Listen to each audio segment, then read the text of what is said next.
Velkommen til Bøger på Øen på Øens TV. Vi er inviteret herop på Jydegård uden for Hasle, hvor vi skal ind og snakke med Knud Andersen. Og Knud Andersen vil jo være de fleste bornholmere bekendt som blandt andet vores amtsborgmester igennem mange år. Og han har også været i EU, hvor han har bestridt forskellige poster. Men nu er han også sprunget ud som forfatter, og jeg står her med bogen, som jeg så det. Så det er derfor, at det er Bøger på Øen, for vi skal tale med Knud Andersen om hans bog.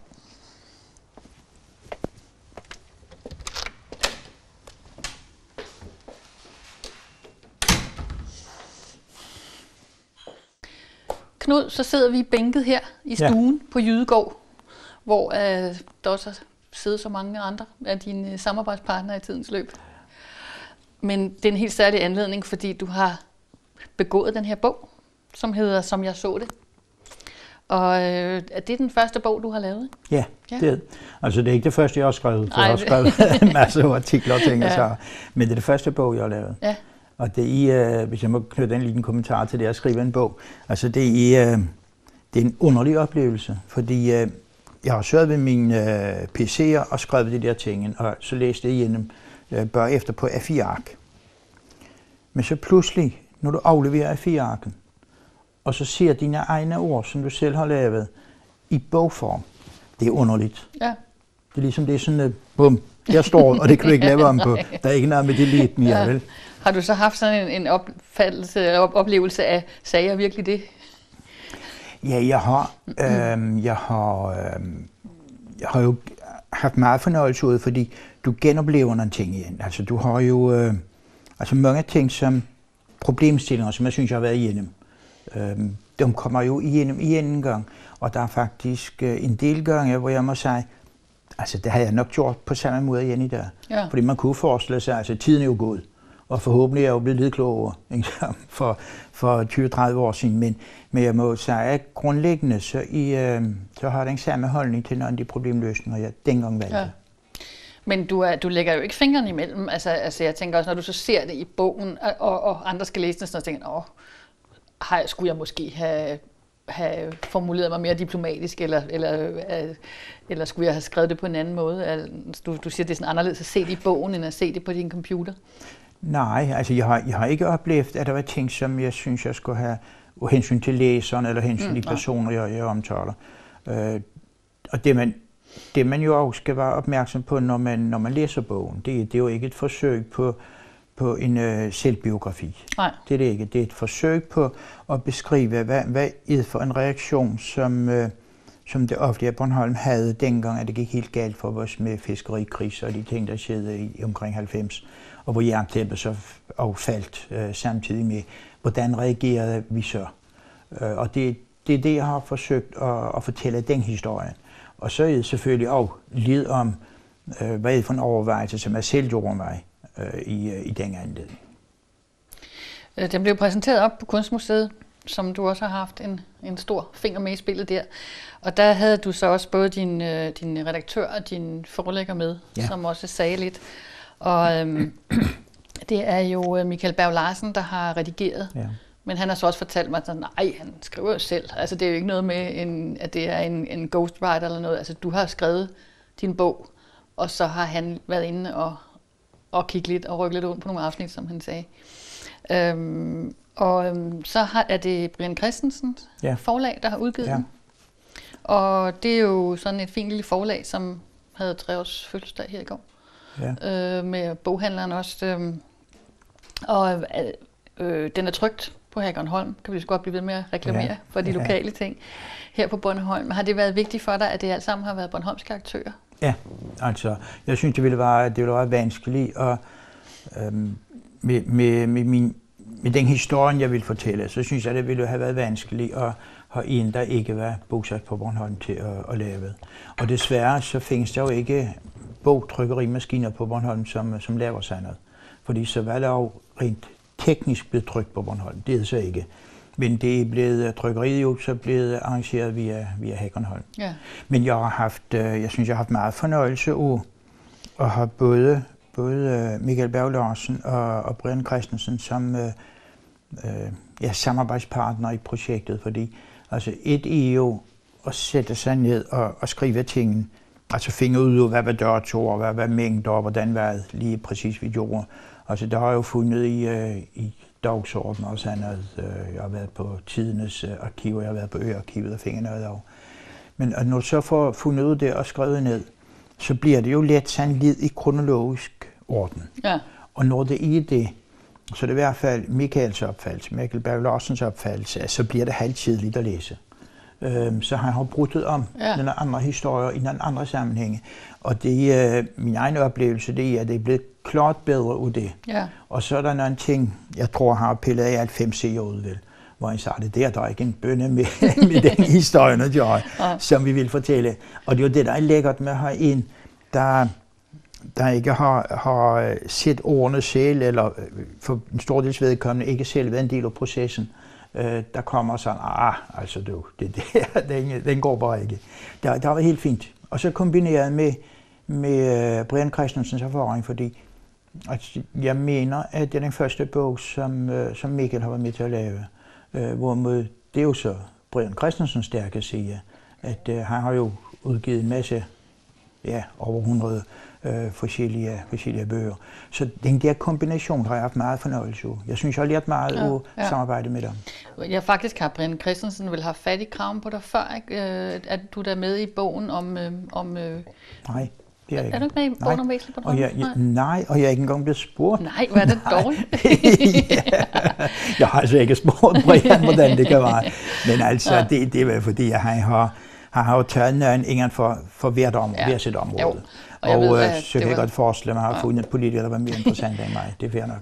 Det springer vi lidt elegant over. Det var min hukommelse, der spillede mig et pus. Ja. Men den har, din bog har en meget, meget lang tekst på forsiden, som jeg går ud fra, at det er Michael, der har lavet den. Det er rigtigt. Den synes jeg lige godt vil læse op.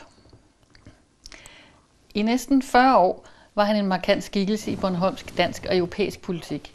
Som oftest fik han lov til at sidde for bordenden. Knud Andersen var med. Han satte sit præg. Han forløste en lang række initiativer. Bornholms Kunstmuseum, Glas- og Keramikskolen, Center for Regional- og Turismeforskning, Bornholmerparken, Bornholms Velkomstcenter, Bornholms Kulturuge, Hurtigfærgerne, Energistrategien, det bornholmske bredbånd. Han har blandet sig i EU's regionalpolitik, det danske sundhedsvæsen og sparket døre ind i Østeuropa efter murens fald. Punktum. Blandt meget andet. som om det ikke var nok. Og vi kan jo godt fortælle, at du kan jo både gå i gang med de store linjer. Du fortæller konkret om nogle af alle de ting, du har været med til at søsætte. Men du går også op sådan i de højere luftlag, og du har en masse tanker om demokratiets væsen og kommunalpolitik, men også internationalt om demokrati. Men så går du også helt ned i mikroskopet, og du gennemgår nogle af de valg, du har været med til at opstille til. Men du fortæller også om dig selv. Så vi har både det store udsyn og det snævre blik. Ja, altså jeg har jo oplevet en meget interessant udvikling, synes jeg selv, hvor vi jo op i 70'erne, der var jo meget optaget af, hvad siger der rent faktisk i europæisk politik? Altså hele diskussionen i Danmark, om vi nu skulle være medlem af EU eller EF på det tidspunktet, senere EU, og hvor bliver vi simpelthen bare overrulet af det, som med Tyskland og Frankrig de gør. Hele den der diskussion, som selvfølgelig er betydningsfuld. Og der kom jeg ned i materien i de år, jeg var medlem af EU's regionsudvalg. Det er et af de udvalg, der sidder i Bruxelles, som skal forholde sig til de ting, som rådet og kommissionen beslutter, som har konsekvenser for kommuner og regioner og i princippet og borgere. Hvor er vi henne sådan tidsmæssigt? Det bliver regionsudvalget, det startede midt i 90'erne. Ja. Og jeg har været med hele vejen indtil for 2 år siden.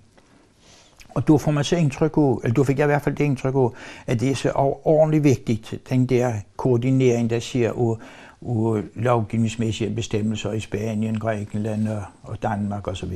Men efter at have været med i arbejdet i Europarådet, det er det sted, de mødes i Strasbourg, Og de beskæftiger sig med demokratiregler, de beskæftiger sig med menneskerettigheder, det er dem, der har menneskerettighedsdomstolen. De beskæftiger sig med, at medlemslandene overholder nogle helt grundlæggende principper omkring demokrati. Altså det er forsamlingsfrihed, og det er retten til at ytre sig, og det er hemmelige og uafhængige valg, og hvordan man opgør sådan valg. Og der er jeg kommet til den forståelse eller overbevisning af, det er helt fint, at vi beskæftiger os med alle de der udmærkede regler inden for EU. Men hvis vi som mennesker ikke har de grundlæggende demokratiske rettigheder, så kan det andre være fuldstændig ligegyldigt. Altså vi er nødt til helt grundlæggende at respektere, at den frihed, du selv vil have, den må ikke begrænse din nabos frihed. Du har nogle rettigheder, du skal have. Og det gik ret op for mig på det tidspunkt, hvor jeg sammen med en englænder lavede en demokratirapport om Rusland. Det er jo sådan, at i Europarådet, der sidder der næsten alle lande i Europa, bortset fra Hviderusland, de er ikke med. Og grunden til, at de ikke er med i Europarådet, det er, fordi de vil ikke skrive under på de der menneskerettigheder. Mm. Og så kommer der sådan en liten gruppe, bestående af 2 politikere og 3-4 embedsmænd, hver 6. og 7. år, ud til hvert enkelt land, og gennemgår hele deres lovgivningsmæssige system, og beskriver, om man nu lever op til det, man har skrevet under på. For at være medlem af Europarådet skal du skrive under på de der demokratiforudsætninger. Og der har jeg så fornøjelse nu at skulle lave sådan en rapport om Rusland. Og der starter du op med at snakke med indrigsministeren, og så derefter går du så ned igennem hele systemet. Og så der er forbedringsmuligheder i Rusland, i allerhøjeste grad. Og du er så efterfølgende har lavet den rapporten sammen med Christopher Newberry fra England. Så bliver jeg bagefter bedt om sammen med en russer at lave en tilsvarende demokratirapport omkring Italien. Og som man så med smil på, nu har du jo vendt dig til den russiske mafia, nu kan du fortsætte med italienske.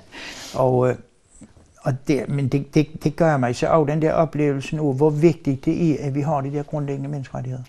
Og leve efter dem. Men så siger du også, at hvor vigtigt det er, at vi interesserer os noget mere for, hvad der foregår også i Europarådet og de beslutninger, der bliver taget der. Altså at vi måske nogle gange har lidt svært ved at både den danske befolkning, den bornholmske befolkning, men også pressen, og ligesom vende blikket mod EU og Europarådet. Ja, altså jeg synes, det er en tidlig udvikling, vi har set i hvert fald på Bornholm, men jeg tror, jeg kan tillade mig at sige i Danmark som helhed, hvor vi er blevet mere og mere optaget ud vores egen lille ørnegård. Altså, hvor vi ikke ser os selv i et stort perspektiv. Og vi har jo fået et hyggeligt lille land i Danmark, der i masser af år har kæmpet for åbenhed.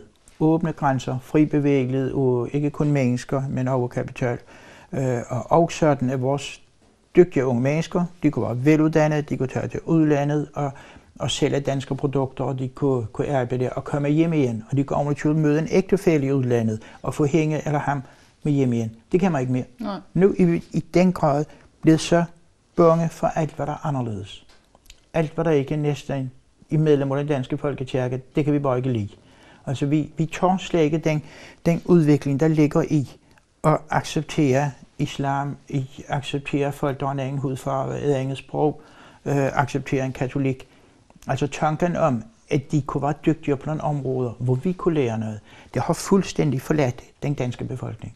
Og det, jeg synes, det er dybt beklageligt, fordi altså, vi danskere, vi er jo et blandingsfolk. Ja. Vi er jo ikke blevet sådan et lille småhul i Vesten, fordi vi har været så utrolig kloge og båret så utrolig klogt ad. Det er jo fordi, vi har taget det bedste af alle verdener og bygger vores samfund op efter det. Men lige nu, så er alle de store partier, og det er alle de store partier, Konservative, Venstre, Socialdemokratiet og SF delvis også, de er simpelthen så blevet så bange for alt, hvad der er anderledes, at det er med til at dræbe udviklingen i Danmark. Jeg synes, det er meget beklageligt. Så nævnte du så ikke Dansk Folkeparti og hvad der ellers kommer ud på den side? Nej, for det er jo, altså, det er jo Dansk Folkeparti, som de er bange for. Ja. Og det nytter jo ikke noget. Altså hvis nu nævner Venstre og Socialdemokratiet som eksponenter for dem, der bare lurer efter. det nytter jo ikke noget af socialdemokrater og venstrefolk. De gør det samme som Dansk Folkeparti, hvis de vil være imod den udvikling. Nej. Altså, så er jo et Dansk Folkeparti det hele. Og det er jo frygten for, at de skal tage vores stemmer. Men vi får jo ikke givet befolkningen en anden opfattelse, hvis vi ikke tør kampen og sige, hvad vi mener. Altså, tør være liberale, tør være åbne, tør være demokrater og sige, kære venner, det der med at lukke vores grænser, den går bare ikke. Vi bliver simpelthen dummere og dummere. Og det er jo det, vi ser. Den danske debat, den er jo simpelthen så fordummende, at det gør jo ondt en gang imellem at læse, hvad folk kan få sig selv til at mene. Altså, hvis man kun ser på mig som medlem, eller som et venstremedlem, så mener du har ret i dit spørgsmål, eller den åbenhed, som det rejser. Men hvis man ser på, at Venstre for mig har været et middel, der har været et værktøj til at understøtte en liberal demokratisk udvikling, jamen, så er det jo helt noget andet. Fordi altså, hvis man er grundlæggende liberal, og jeg mener jeg er, og gerne vil have udfordringer, og gerne vil lære noget andre kulturer og have den der åbenhed. Plus at have det samarbejde, som jo i hvert fald tidligere lå i andelsbevægelsen. Andelsbevægelsen har også tilpasset sig en europæisk dagsorden i dag, men i hvert fald sådan som andelsbevægelsen var i sin tid. Jamen så har jeg så vurderet, at hvis jeg arbejder for de idéer, så det sted jeg bedst kunne gøre, det var inden for Venstres rækker. Men jeg så kan konstatere, at Venstre ikke helt hylder de der principper mere, som vi har gjort. Når jeg kan konstatere, at man vil lade dem, der har de dyreste hus, slippe billigere, når man lader dem, der har de højeste lønninger, slippe billigere, og grund til, at man finansierer, eller måden man finansierer på, det ved at tørre for dem, der har mest. Så man siger, så det er altså en samfundsudvikling, som jeg ikke kan acceptere. Og så er Venstre bare ikke mit værktøj mere. Så må jeg finde noget andet, og lige nu, jeg har ikke fundet andet parti, og det er ikke sikkert, jeg gør det, men så derfor det er ikke, det jeg har forladt Venstre, det har for mig ikke været et stort spring, fordi der har været en langsom proces, der er modnes, hvor jeg kunne konstatere, at det parti, som jeg arbejdede i mange år, det er langsomt de er simpelthen blevet så kloge, at de har mistet jordforbindelsen med det virkelige liv. Og så må jeg flytte mig. Du skriver faktisk, at du også synes, at Venstre har bevæget sig mere til højre, mens du måske stadigvæk, mens du selv har bevæget dig mere til venstre. Ja. Men du jo, altså hvis jeg kigger tilbage, også når du selv fortæller om, hvordan at du kom i gang med det hele, altså så virker det som om, du har jo også hele tiden også haft dit øje på de svagere stillede i samfundet. Også her på Bornholm har du været med til at prøve at gøre nogle ting bedre for de svageste. Der er sådan et fint billede, det kan vi jo lige se, hvor du cykler med handicap Tour de Bornholm. Ja. Er det ikke det hedder? Jo. Det her.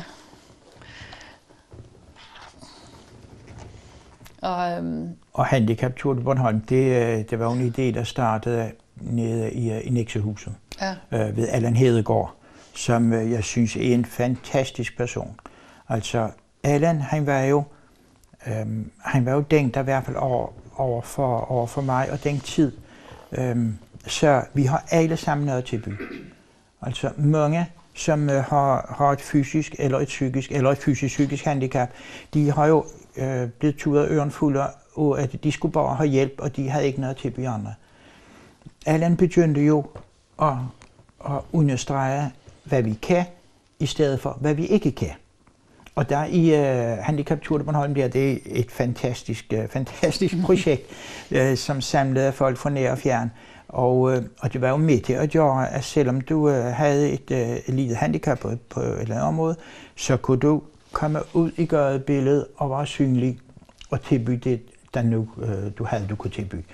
Og så jeg må sige, at jeg er blevet meget fascineret af hans måde at gribe det an på, og det har helt givet påvirket mig og den politik, jeg har prøvet at understrege. Men hvis jeg i den forbindelse, lige du nævnte, så var der sådan en anden oplevelse, der ramte mig. Det var, jeg havde lige sat mig til rette i amtsborgmesterstolen der i 1990, så kommer en af de store erhvervsfolk på Bornholm, de ordningshistorier, jeg skriver om i bogen, og godt ville have et møde med amtsborgmesteren. Og det var jo fint nok, men jeg sad i møde Så jeg sagde til ham, du må vente lidt, fordi jeg har lige noget, jeg skal afslutte her først. Så fortæller han mig, at han var vant til, at når han ville snakke med Jens Brandt, det var min forgænger, at så kunne jeg altid komme til det. Så måtte jeg bare sige til ham, at det kunne han måske stadigvæk. Han skulle bare køre til Ørnhøge, for der boede Jens Brandt. Og siden så fik vi den udmærkede forståelse, at du meldte han altid sin ankomst. Men det er kun som et billede på, at det kan godt være, at vi i det bornholmske samfund har meget gavn og glæde ud de initiativer, som dygtige erhvervsfolk, hvad han var, dygtige erhvervsfolk de tager. Men det betyder jo ikke, at social- og sundhedsassistenten er mindre værdifuld. Så derfor du er nødt til, hvis social- og sundhedsassistenten skal følge et bestemt regelsæt, ja, så skal altså erhvervslederen også. Det er han beskæftiget 800 mand. Det mener jeg ikke er nok til, at man i et demokratisk samfund skal behandles anderledes. Nej, så er det ja. sagt som det er. Nu snakkede du før om, at vi blev her i vores egen lille Annegård, og vi efterhånden mangler udsynet, men det kunne være, at vi lige skulle runde sådan din egen person. Altså, vi sidder her på Jydegård, og der er du faktisk født og opvokset. Ja. Ja. Og de første år, der gik jeg i Hørselsskole. Selvom vi boede i Klemensgård Sogn, hvor de havde indtil flere skoler. Men der gik man i skole hver ingen der, og mine forældre må jo have vurderet, at jeg havde behov for at gå i skole dobbelt så meget. Så derfor så bliver jeg meldt til Hørselsskole, hvor der var skole hver dag. Men Klemensgård Centralskole, den blev bygget. Det gjorde den, da jeg skulle starte i 5. klasse, og så flyttede jeg derop. Og der tager jeg så om min realeksamen fra. Men indimellem, der havde jeg så 14 dage på gymnasiet, hvor jeg jo må konstatere, at der var nogen, der var noget finere i klassen, lidt finere rønnerforældre, som der blev taget et hensyn til, som jeg følte var lidt utiltalende. Så det sagde jeg til rektor. Så sagde jeg, jamen han holdt ikke på nogen, der ikke havde lyst til at være der. Og så døffede jeg tilbage og tog realeksamen i Klemensgård. Du troede, jeg ville være maskiningeniør. Det kunne man så også blive via en praktisk uddannelse. Så kom jeg maskinhjælperlærer på Bornholms Maskinfabrik. Den lå dengang i Østergade i Rønne. Og det nåede jeg lige nøjagtigt 14 måneder, så havde jeg sådan en liten kontrovers med en meget dygtig værkfører, Broblevski. Og så er det klart, så er det selvfølgelig værkføreren, der bestemmer. Så min læretid, den sluttede ikke, fordi jeg var færdiguddannet efter 14 måneder, men fordi han syntes, jeg skulle stoppe. Vi kan lige se et billede af dig her, som der står i bogen, som ung venstre løbe her. Ja. VU-formand ja. Også. Men så du blev landmand? Ja, det blev jeg så. Og jeg kan jo godt, jeg kan stadig godt fornemme, at det ikke var så svært at blive landmand. Altså for mig handler det meget om det der med, at når du går ud over mærken, hvis det så ikke helt vokser sådan, som du nu havde drømt om det skulle, så er der kun én, der har ansvaret. Det er ikke nødvendigvis vor herre, eller vejret, eller noget andet. Det er fordi, du har taget nogle forkerte dispositioner, som ikke kommer til at passe. Står der rigtig godt, jamen så er det fint. Så og de dispositioner, du har taget selv, som er rigtige. Altså jeg har meget med det der, at hvis der er 2, der deler et ansvar, så har det 1% ansvar hver. Hvis der er 1, der deler et ansvar, så er vedkommende 100%. Og det kan jeg godt lide ved landbruget. Altså du har 100% ansvar for det, der sker eller ikke sker i det landbrug. Og så er du naturforvalter. Altså du har fået overdraget noget fra tidligere generationer, og det skal du bringe videre til de næste generationer. Altså det lyder måske lidt højtideligt, men det er den følelse, jeg har omkring landbruget. Så derfor, det var meget ikke så svært for mig. Altså, det er jo også et vigtigt emne nu, hvor vi snakker om at bevare kloden, og hvilke politikker, der gør det og ikke gør det. Altså hvor du er jo, virker som om, du er urokkelig i din holdning om, at jamen, altså, den enkelte landmand har jo det ansvar at forvalte. Jamen, men I er naturforvalter, ja. Fordi vi har jo i Danmark ikke naturlig natur. Vi har kulturnatur. Altså alt er jo kulturpåvirket. Og det der med, og vi har jo nogle af de der grønne organisationer, som tror, at hvis man bare stopper udviklingen nu, så er der ingen, der ændrer sig. Der er jo ingen, der er mere forkert. Fordi naturen udvikler sig hele tiden, og hvis du vil have noget til at blive som det var, så nødt til at pleje det. Og det er ikke altid, vi skal lade blive som det var, men man er nødt til at erkende, at hvis der er en bestemt ting, en bestemt naturområde, som vi ønsker skal fortsætte, som det er nu, så er det altså ikke bare ved at lave naturlig skov og ikke må der røre overhovedet noget, fordi så bliver det et stort mess det hele. Det er kulturpåvirket alt vores landskab. Og i den forbindelse skal du se dig selv og din egen indsats, men du skal jo agere på en sådan måde, så naturen gerne afleveres i pænere stand og i bedre stand, ikke som du modtager. Og det fører jo meget fint frem til snakken om energi, fordi den er jo også med i bogen, ikke? Altså, jeg tror, den er på bagsiden her, ikke? At hvorfor skal Bornholm være fossilfri i 2025? Og det skal vi jo 2 årsager. Der er den ren merkantile årsag, og det er, at verdens opmærksomhed, den er omkring CO2-neutralitet. Den er omkring grønne udviklinger. Hvis Bornholm vil tørre sig tidligt på Bright Green Island-ideen, som jo startede tilbage under min forgængers tid, Jens Brands tid, hvor jeg snakkede grøn ø, og som nu er blevet revitaliseret flere gange af. Hvis vi skal tørre sig tidligt på det, og tro det med, og kan tro på, eller vil tro på, at det er noget, som der kan være beskæftigelse i, og som kan være med til at udvikle Bornholm, ja, så er vi nødt til at give et konkret indhold. Så på den måde så er det vigtigt at have et ønske om, og et mål om at være CO2-neutrale i det mål, vi hidtil har haft, det er 2025. Og det er et godt mål at arbejde efter. Men der er sådan andre ting, og det er baggrund for, at det er blevet et verdensomspændende emne. Fordi temperaturen stiger, og det gør jo på grund af menneskepåvirkning. Og med alle de biler og alt det, vi bringer ud rundt omkring i verden, jamen så er det klart, så bliver kloden påvirket af det. Og der er vi nødt til at ændre udviklingen, så vi gør tingene på en lidt mere naturlig måde igen. Og det er ikke voldsomme ændringer, skal til. De ændringer, vi foretager, de skal bare have et fornuftigt mål, og de skal have det rette sigte. Og det, jeg mener, der er de 2 baggrunde forud. Fordi hvis vi på Bornholm kun stiller os op og siger, nu vil vi kun gøre det, der er rettigt, ud fra en miljømæssig verdens universel betragtning, så bliver vi sådan lidt religiøse, som ikke bliver tørt højtideligt. Men hvis vi kobler os sammen med, at der altså også er rent kommercielt sigte i det her, vi gør dels det rette, men der er jo kommercielt sigte i, fordi verden interesserer sig for det, så tror jeg, det lærer også selv af produktet. Altså selv har jeg haft meget fornøjelse, når vi har diskuteret regionalpolitik på europæisk plan, hvor mit synspunkt har været, at hvis du skaber grønne arbejdspladser, der hvor du bor, så skaber du også lokale arbejdspladser.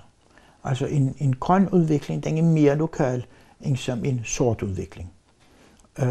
Vi kan bare sige på Bornholm, altså, hvor vi begyndte at lave halmfyr og nu flisfyr, altså hvor meget af det er jo i bornholmske produkter, der puttes i. Og jeg synes, det er et meget godt billede på, at du har lært at sælge en idé, som i det store perspektiv er rigtig, hvis du kan give den en arbejdsplads sigte og samtidig med. Derfor mener der er de to argumenter for det. Og det er vel sådan en holdning, som har gået igen i utrolig meget af det arbejde, du har lavet, men Knud, tiden den løber. Okay. Så vi er jo slet ikke nået at være inde i alle de spændende ting, som bogen lægger op til. Så er du med på, at vi laver et program til? Ja, det er godt. Og jeg vil så sige tak til seerne. Det gik jo stærkt, når man er i godt selskab. Der er meget mere Knud Andersen, og som jeg så det her, altså, som vi skal vende tilbage til, så det gør vi i det næste afsnit af Bøger på øen. Så der ses vi. Tak for nu.